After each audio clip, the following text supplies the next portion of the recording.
Alright guys, so I'm back over at Baker Street again today, and I figure I'll tell you a little bit about relationships when traveling abroad. I think that's a big thing to consider before you go. So again, I am not the guy I'm certainly not the expert on relationships. I'm divorced multiple times, currently single, but I'll still share my thoughts and you can take them for whatever it's worth to you. So I have traveled abroad extensively, so I'm somewhat familiar with the process. But you know, we're all human, and bottom line, we need friends, we need romantic interests, we need companionship. So it is a factor of consideration if you're going to be traveling abroad to teach English, that you think about how am I going to handle and deal with relationships. So I'll start off with on the home front. And this is just my personal opinion, but my opinion is if you are currently in a committed relationship in your home country, you want to think especially long and hard about a decision to move abroad. And the reason that I say that is, certainly there are people out there that have successfully navigated long distance relationships, but for the most part, they seem destined to fail, and even if they don't fail, they certainly complicate matters. So my recommendation again is, if you are currently in a committed relationship and you're thinking about teaching English abroad, talk with your partner about that extensively and put extra thought into it, because of course you can Skype, you can email, you can make phone calls. You may even be in a financial situation where you can bring them out to visit you on occasion. But make no mistake, it will be a difficult process if that's the path that you're going to take. So now the rest of this video is dedicated to everyone who doesn't fall into those categories. So if you are single and traveling abroad, there are some things that you can do in advance to set yourself up for relational success. Now, I'll start off with friendships, because that's key. I think for anyone, you need that. You need the friendships, the camaraderie. So in teaching English abroad, if you're going to be attending an in-country, in-class certification course, then you already have an excellent pool of potential friends right there. So these are people that you can reach out to beforehand and start to get to know with a shared experience, or shared plan of experience anyway. So that's a really good thing. Then, of course, you have your peers. Once you get into country, you're going to have work associates, the staff at the learning center or the school where you'll be teaching. And even before you get employed, you're going to have the staff of, if you're going through a certification program, you're going to have the staff of the school that you're attending. So I say touch base ahead of time with your instructors, with the staff of the organization you're going to be seeking certification from. Talk to other teachers who are already in country and try and develop some friendships from there. And just reach out to everyone that you can think of that you're going to be associated with once you get in country. And if you do that beforehand, you can pre-establish. That's a very loud motorcycle. Anyway, you can pre-establish some pretty good tentative friendships before you even head out of your home country, which is it's an awesome thing. So now, when it comes to romantic relationships, that's an entirely different animal. So the biggest thing in my mind about romantic relationships abroad is protecting yourself from exploitation, because it's a very real thing.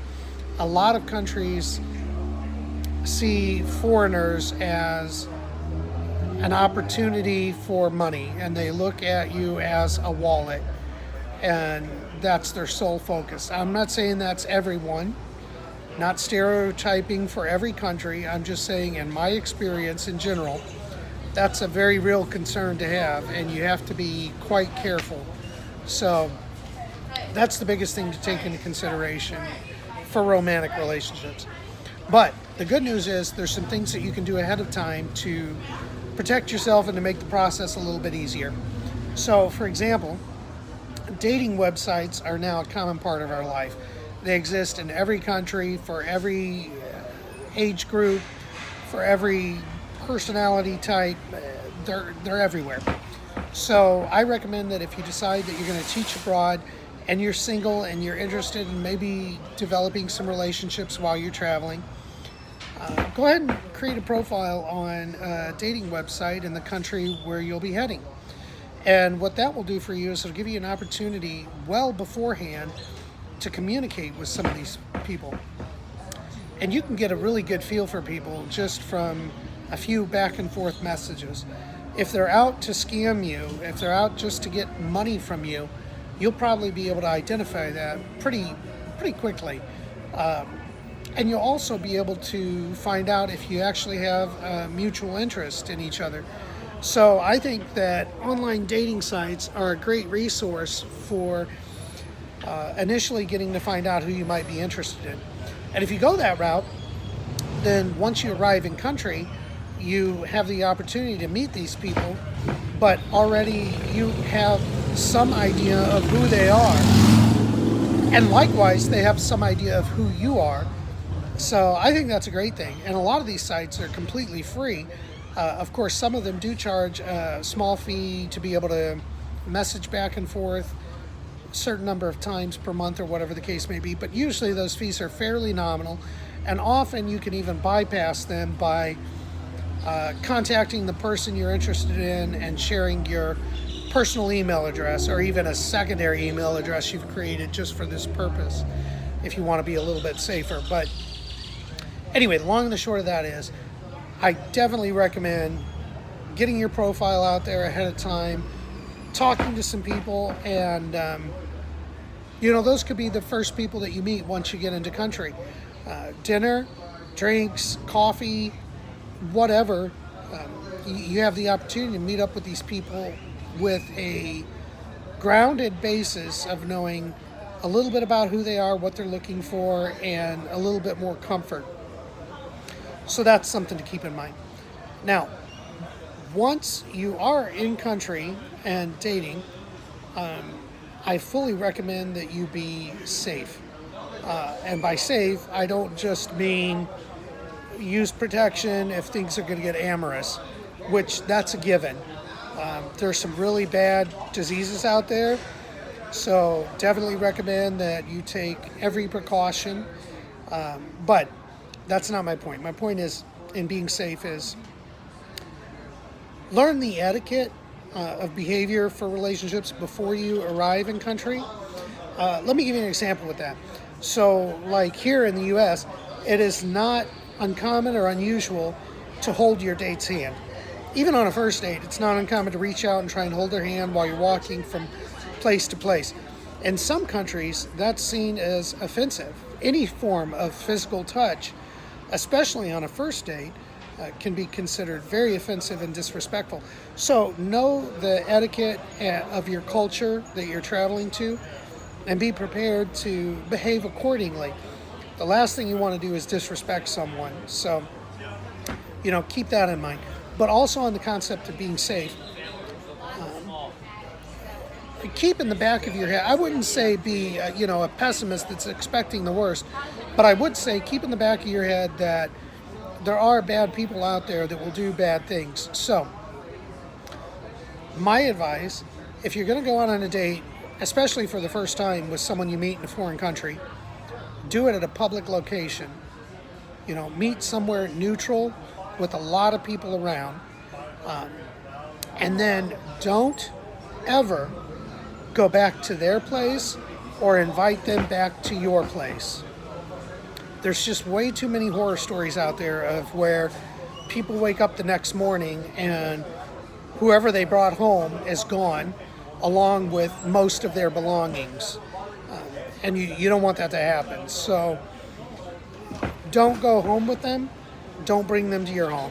If things are getting a little heated and you want some private, personal time, it's usually not that expensive to find a hotel to stay at for the night. And that's that's your safest bet. Now, obviously, down the road, if you've dated several times, you've gotten to know them a little better, maybe you've met some of their friends or some of their family, and you feel comfortable enough, then that's different.